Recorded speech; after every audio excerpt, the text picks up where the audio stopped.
Brother Nashim, I used to think that I was the one that was playing all of these men for their money.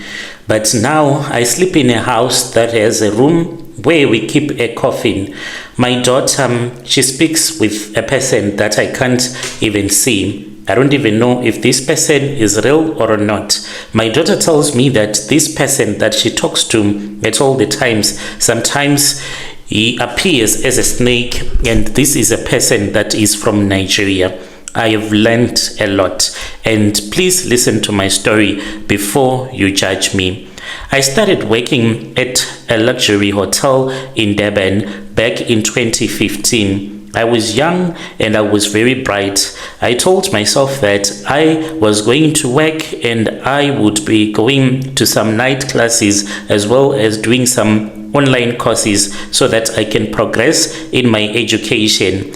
I knew how to handle myself very well, but poverty happened to me. My baby daddy then passed away. This meant that I had to stay with my daughter. She was now my full-time responsibility. In the past, my baby daddy used to assist me when things were very hard for me. So I started working and I had no rest. Brother Nashim, when you are working in a hotel, then you are thinking about how poor you are. Then you start to see all these girls that bring these beautiful men with them that have money. I was not a fool. I knew that these girls that came to stay at the hotels with these old men, they were selling their bodies to these men, even though they acted as if they were the wives trying to lie. They would tip us, give us good money. I even had a friend of mine who warned me when I started sleeping with these men, some of them that would have come to stay at the hotel even for 2 weeks, even for 3 months if the man had money. Then I'll end up speaking with a guy, telling him that if he wants extra room service, I can bring it to him. So I was running my little prostitution business at the hotel where I was working. My friend, when she found out about this, because I used to have a lot of money, she caught me counting the money and she asked me, why was I counting so much money? Whom had I stolen the money from? And then I lied to him. But later on, I told her the truth that I was doing this prostitution with some of these guests. Some of them, they wanted to be with a woman and I would go and sleep with them. She was like, stop looking at the guests like that. One day HRM is going to catch you and you'll be on the street with nothing. But I did not even listen. I started low-key doing my business, dating some of the regulars. I met entrepreneurs who would give me even 2K for one round, and it was so amazing. I met white businessmen who had very weird sexual requests, things that made me realize that rich people, they are very different from your poor boyfriends. The things that they want in bed, it is very strange. So by the time that I met my Nigerian blesser, I had seen it all, and I never even suspected that this guy, with all of his weird sexual fantasies, he was a ritualist. I was living well between my hotel salary and the Thai work, the prostitution that I was doing on the side. I moved out of the township and I moved into a decent flat. For 8 months, this was the game that I was playing, sleeping with the clients at the hotel. Some of them, I will meet them not at the hotel, but they would come to my flat and they would sleep with me. I thought that I was the one that was in control at all the times. Then I met him, David. This is the name that I'll give him. He was a Nigerian who had been living in Johannesburg for the past 10 years. In that year of 2015, he was different from the others. He did not want a quickie with me in the shower. He wanted to date me. He told the hotel management behind my back that I was the only housekeeper that he allowed to attend to him during his stays. This was a rich guy. They listened to him. We started going on dates when I was off duty. He was charming, he was wealthy, and he made me feel like I was the only woman that was special in Dubarn. One night, he took out a red silk cloth He tied it around my neck, not too tight, but enough for me to feel it. I'm not a child. I knew what people said about these red strings and rituals, but I told myself to chill during the time when we were doing the doggy.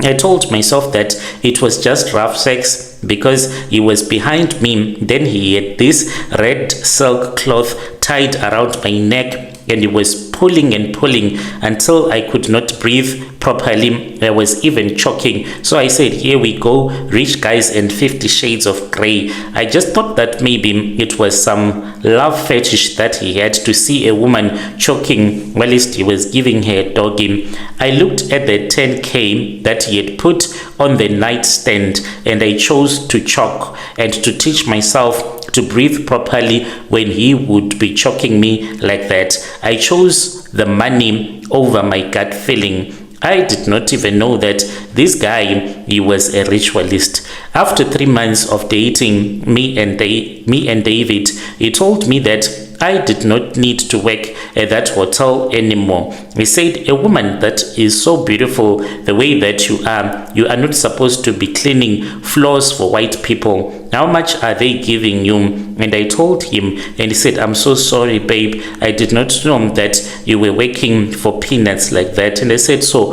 how much are you going to give me, David? He started giving me 18,000 each and every single month just for my upkeep. Brother Nashi, for a girl like me, that was like a lot of money in 2015. I stopped looking for a real job. I sat at home, did my nails, would go to private hairstylist and would wait for him to call me. Since he was not staying in Joburg, this gave me ample time to just relax and to be myself. When he was in Dubarn, then we will do whatever that he wanted us to do in bed, even though it was really strange and weird. The money did not come alone. When he made me to stop working, this meant that I was no longer that independent woman who was taking her to school. I even said, what is the need and what is the purpose of going to school after you'd have graduated? You can't even get a job. So I said to myself, this 18k that I'm getting, there are a lot of South Africans that dream to have so much money, yet I'm just getting it for my boyfriend, whom I don't even sleep with each and every day. He would only visit here and there, and he told me that all that he required from me was for me to be faithful to him. That was all that he wanted, and I said, it's fine. So I became his girlfriend and everything that he wanted in a woman. He said that he had found it in me. He was my provider. I was moved into a beautiful estate. I brought my daughter with me. I thought that I was giving my daughter the best life. My daughter started going to a private school from a government school. Then the weirdness started. You know, when she was going to this private school, now attending with white kids, I just thought that maybe since it is a private school, she is now starting to have all of these weird behaviors that I could not even understand.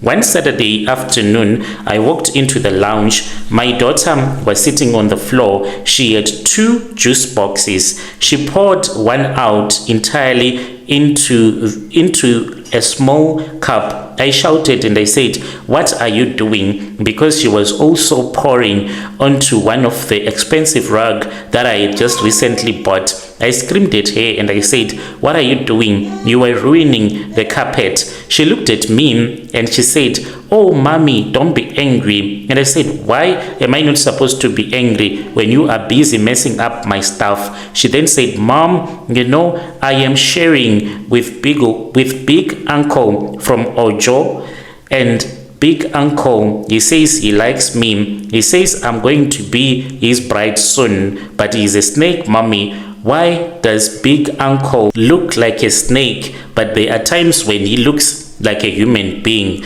My heart stopped. I felt a cold shiver down my spine. Instead of picking her up and running, do you know what I did? I just ignored, and me and her, we went to the mall. I already wanted a new iPhone my friend had told me about, so I went to the iStore and I bought myself a new phone. In my mind, I was saying that since my daughter is now staying in the suburbs, maybe she has these things that she sees on TV. I had bought her even an iPad, so I just thought that maybe she has been watching a lot of cartoons.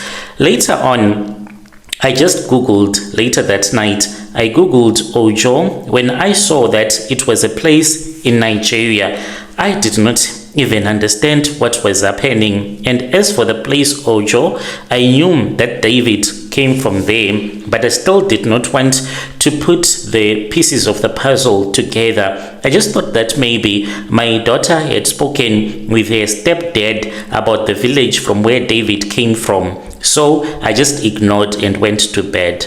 The mask finally fell off about 6 months later. David was on the phone. He had visited me here in Dubarn. Whilst he was on the balcony, he thought that I was having an afternoon nap and it was hot. He thought that I was fast asleep.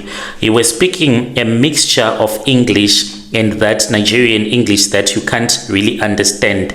So he was talking as if he was talking to another Nigerian. He was shouting at someone, but this guy, it seemed as if he was in Nigeria. He said, "Tell the boy to stop chasing that pastor's daughter. He cook him." Mind you, I have changed, but he was talking it raw, and he said that he cook him is not worth the curse that is going to come to him. If he continues to chase after this girl, he is going to be in trouble. It's not worth the sacrifice of killing your own sister so that you can just sleep with a girl who is a pastor's daughter, who is going to confuse the spirits that give you money. It was something that was like out of a movie. I walked out onto the balcony and I spoke with him. I was shaking when I asked him what he was talking about. I expected him to at least lie to me, but he did not. He sat me down and he looked at me and he told me that he was part of a cult, a money cult with the headquarters back in Lagos. He told me that his wealth was not from the business as such. His wealth, it also came from the cult that he joined. He said that he did some rituals back home in Nigeria. He told me that everything that we have been doing, it is part of his cult sacrifices that he has to do, all the rough sex, the weird things that he would ask me to do for him during sex. That was when I realized that I was not just his girlfriend. I was someone that was being used and I was a sacrifice. I was scared. I wanted to run away. Then he said, "No, please do not run away." And I asked him, why was I not supposed to run away? Because what he had told me, it was the most scariest thing that I had ever heard in my entire life. He said to me, "I'm not going to eat you. I'm not going to drink your blood. I'm not a Satanist. I'm just a cult member. And I want you to stay by my side." Brother, when he had gone back to Joburg, I packed my bags and I left because I knew that I could not stay in such an environment with my daughter. I really did. I tried to leave. Please do not judge me. I gathered what little courage I had left and I fled to the Free State. I got a job in a couple of months after I had arrived in the Free State. My auntie assisted me to get a job at a Burger King. Brother Nash, let me tell you, going from an estate to be flipping burgers in Free State is a pain that I could not describe.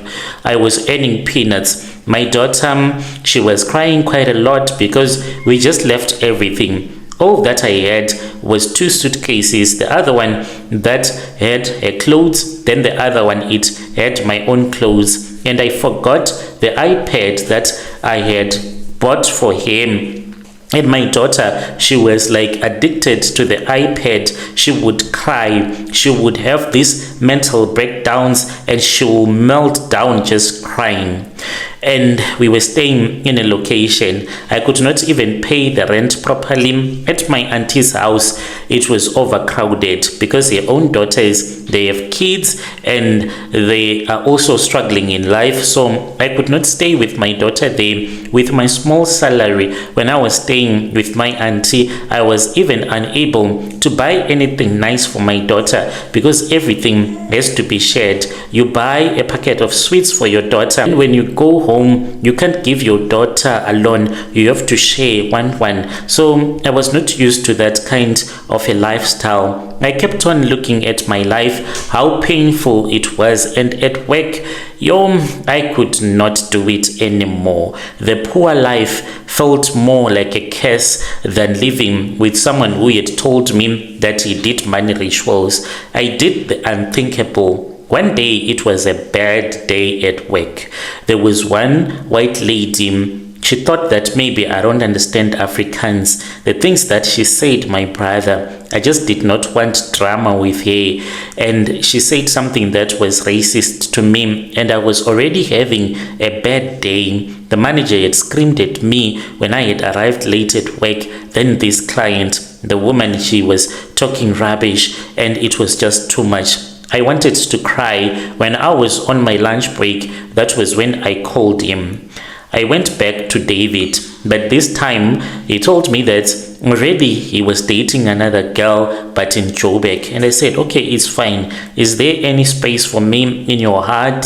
And is there any space for you to keep on taking care of me and my daughter financially? That is all that I want to know from you. He said, of course, babe. I went back to David as the second girlfriend. Even when he comes, he speaks with the girlfriend who is in Joburg. I'm hurt, but there is nothing that I can do.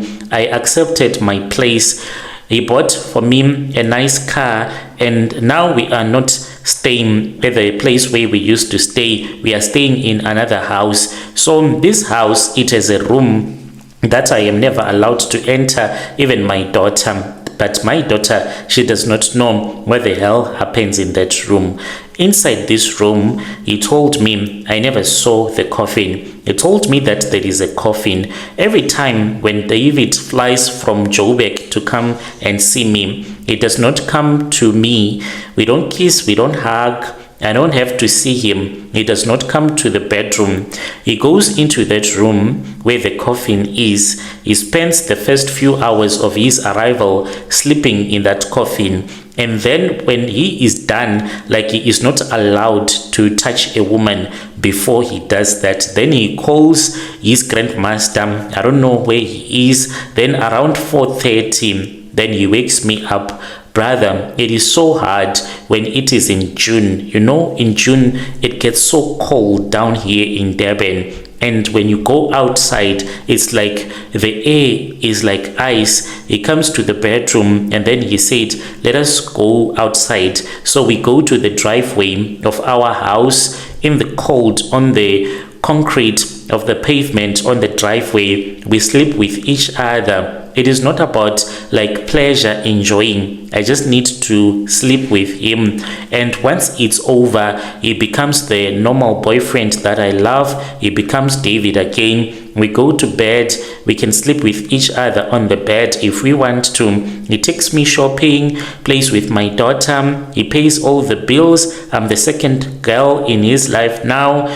I'm like someone that is enjoying life. Even if you are walking in the mall, there is no one that is going to second guess that you are living this kind of a lifestyle. You can be parking your Range Rover there and people think that you are living the dream, but hell no. No one knows about the room with the coffin at my house. They don't know that this is the life that I am living, but I know how it is like to be poor, and I feel sorry for all those that are poor, and I wish that God will grant them what their heart desires the most.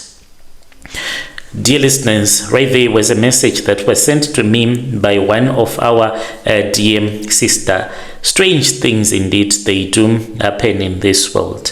Let us try to speak with our dear sister in the comment section. She said that she told herself that she is not going to be working at Burger King anymore. So she chose a Nigerian boyfriend. Let us meet again in the following episode.